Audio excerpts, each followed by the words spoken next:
Bueno, vamos a seguir con el tema específicamente de la situación de la educación en nuestro país. Ya escuchábamos cómo la Suprema Corte de Justicia de la Nación avala la evaluación educativa. Ayer la comparecencia del secretario de Educación Pública en el Congreso de la Unión, Emilio Ochoa Ifet, en donde fue escuchado por los senadores. Respecto precisamente a la comparecencia, el secretario de Educación Pública, Emilio Ochoa Ifet, ante la segunda comisión de la Comisión Permanente del Congreso, pues platicaremos también con el senador del Partido del Trabajo, Manuel Bartlett, a quien tenemos en la línea y le agradezco. Senador, buenos días. ¿Qué tal, a tus órdenes? Gracias a ustedes. Muchas gracias. Pues escuchamos ya la opinión del Partido de Acción Nacional, también la opinión del Partido Revolucionario Institucional en el Senado de la República. Senador, quisiéramos saber si para ustedes, para el Partido del Trabajo y específicamente para usted, fue satisfactoria la explicación que dio el secretario de Educación Pública en relación a la suspensión de la evaluación magisterial. Mira, el tema ese de que si violó la Constitución al establecer esa suspensión o no, eso no es importante. Se ha generado todo un escándalo en torno de esa decisión, que obviamente fue electorera. Es decir, todo esto de que si no tenían las direcciones, pero es una batea de babas.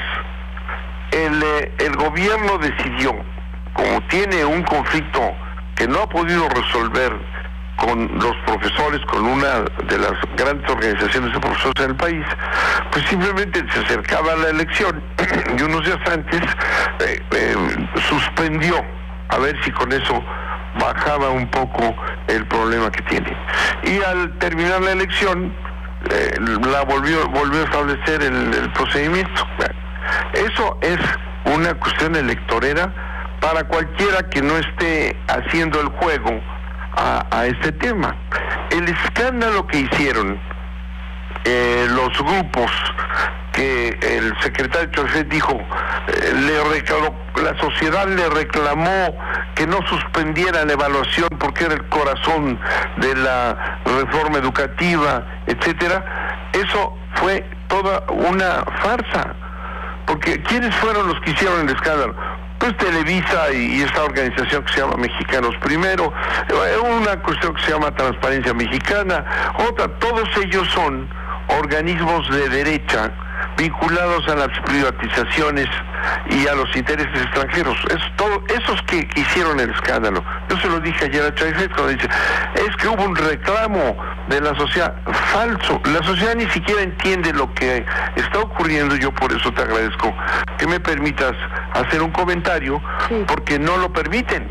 Es decir, no es, lo importante es la cuestión de la evaluación, ¿verdad? En una cosa que llaman reforma educativa, y no es reforma educativa, es una reforma laboral.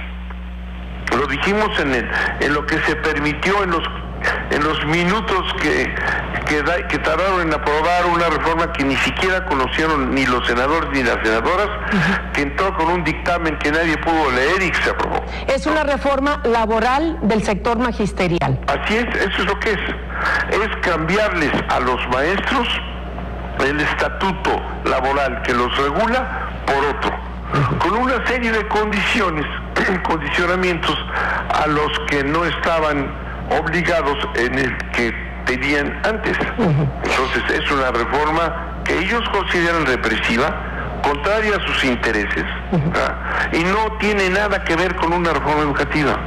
Senador, y en ese sentido, esta reforma, bueno, usted en carne propia vivió la administración de la educación en México, ¿verdad? En el sexenio. Yo la educación pública, por eso yo sé de lo que estoy hablando. Así es, del 88 al 92, en el sexenio de Carlos Salinas de Gortari. Así es. Es una reforma, la reforma educativa, pues muy esperada desde hace muchísimo tiempo, pero efectivamente el objetivo natural debiera ser, pues, elevar los niveles de educación en México. Lo que usted nos está diciendo, senador, es que, pues, con esta reforma no está permeado esta posibilidad.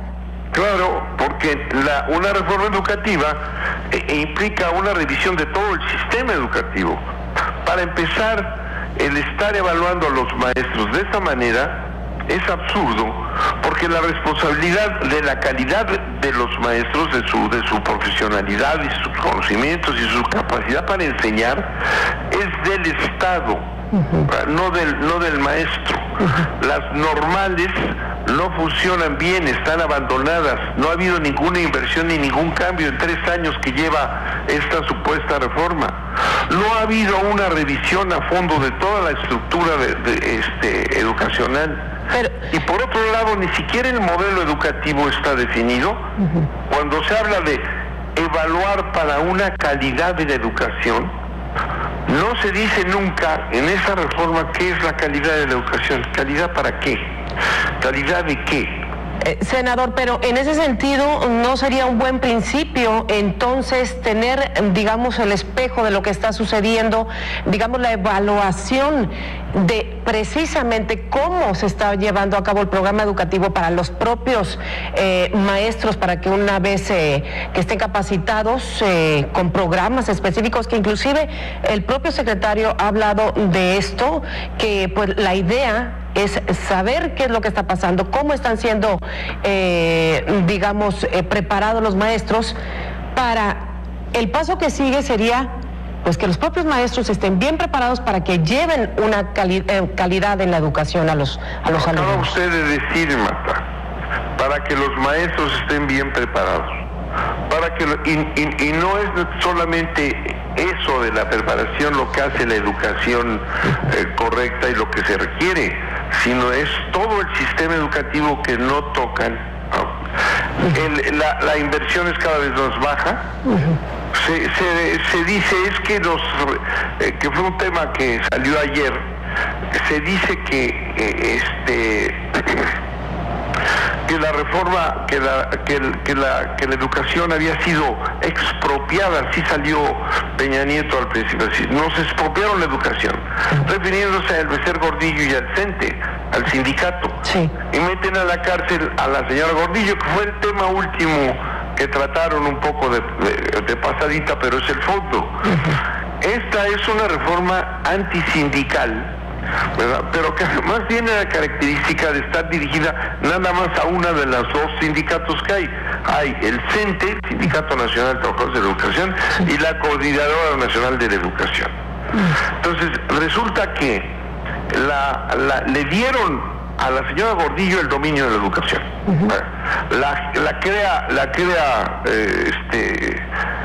Salinas, precisamente cuando yo era secretario de Educación, salió, ese es todo un tema, Conquitud, que tenía un dominio de la educación. Entra ella precisamente para recuperar la educación por la autoridad educativa en el sindicato, ¿verdad? Y lo que hace Salinas, al contrario, es darle a la Gordillo todo. Y lo repite Calderón y lo repite Fox, ¿verdad? Y luego nos salen a decir, nos han expropiado la educación, cuando precisamente PAN, PRI participaron en esta entrega de la educación al CENTE. Pero en esta administración se corrige por lo menos esa parte. No se corrige, ese es el punto. Ese es el punto. No se corrige. Meten a la cárcel a Elveser Gordillo, Peña Nieto, que se sirvió de ella durante años, meten a la cárcel a la Gordillo y se quedan con la misma directiva, el mismo comité directivo del CENTE que ella nombró. Muy bien.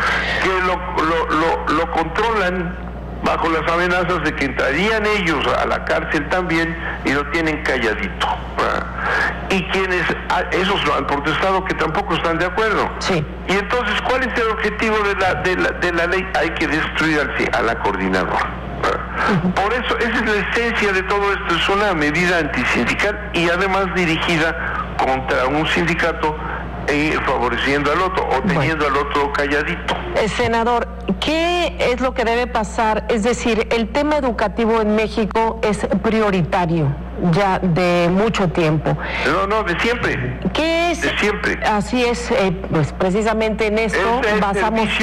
Es el servicio, obligación del Estado más importante que podemos tener. Pero hay una corriente privatizadora cada vez más fuerte. Y la corriente privatizadora es la que están imponiendo desde hace años, desde Salinas en adelante. ¿Qué papel entonces va a tomar el Poder Legislativo en relación pues a esto para que pues digamos el último objetivo que tiene la educación en México, que es el desarrollo del propio país, pueda finalmente llevarse a cabo? Pues lo que tiene que hacer el Estado mexicano, que tiene 3 programas, es volver a tomar la educación, como lo dicen demagógicamente, como el servicio más importante que puede tener un país. Y no estar coqueteando y abriendo a la privatización y restringiendo la inversión educativa, ¿verdad? Y salir con una reforma que dicen que es la gran reforma y va a presumir en el extranjero Peña Nieto, y no es una reforma educativa. Una reforma educativa tiene otros objetivos. Miren, no toca ni siquiera el artículo 3º constitucional, que son realmente los objetivos de la educación en este país. Sí. Esa es una simulación. Y por eso tienen un conflicto, y se los dijimos quienes estuvimos en contra cuando se aprobó Fast Track en el Senado, sí, sin ningún análisis, ¿verdad? Porque ese es uno de los problemas. El Poder Legislativo está controlado por el Ejecutivo a través del Pacto por México, que fue uno de las grandes reformas del Pacto por México. El PAN, el PRI y el PRD votan automáticamente lo que les mandaron. Aprobaron una mala medida porque es persecutoria de los maestros. No la van a poder aplicar. Mire usted, son más de 1,5 millones de maestros en el país. No se puede hacer una reforma en contra de los maestros. Bien. Tiene que ser a través de una participación de los maestros en el análisis de cómo operan en la escuela, con apoyos estructurales en las escuelas, sí, con normales que preparen bien, ¿verdad? Con un fortalecimiento de la educación a los maestros, que es responsabilidad del Estado, no del maestro. Pues ¿a dónde se va a preparar el maestro? Que quiere preparar, porque tiene que ir a las normales, y las normales no funcionan. Sí. Pero eso no lo han tocado, ¿eh? Así es. Eso está. Entonces, es más que una reforma que tiene indignados a una sección de miles de trabajadores, y no es cierto que dice el presidente, es un pequeño número de maestros, y luego la televisión, que se dedica a atacarlos constantemente, un linchamiento a los maestros, no explica esto que le estoy diciendo. Pues efectivamente es un tema muy amplio, senador, hay mucho trabajo por hacer y esperemos poderlo seguir dialogando con usted. Por lo pronto le doy las gracias, senador Manuel Bartlett. A usted por darme la oportunidad de hablar, porque sabe usted, este es un dominio total de los medios para no explicarle a la población lo que está pasando. Estamos encantados de escuchar su opinión, senador. Gracias. A usted. Buenos días.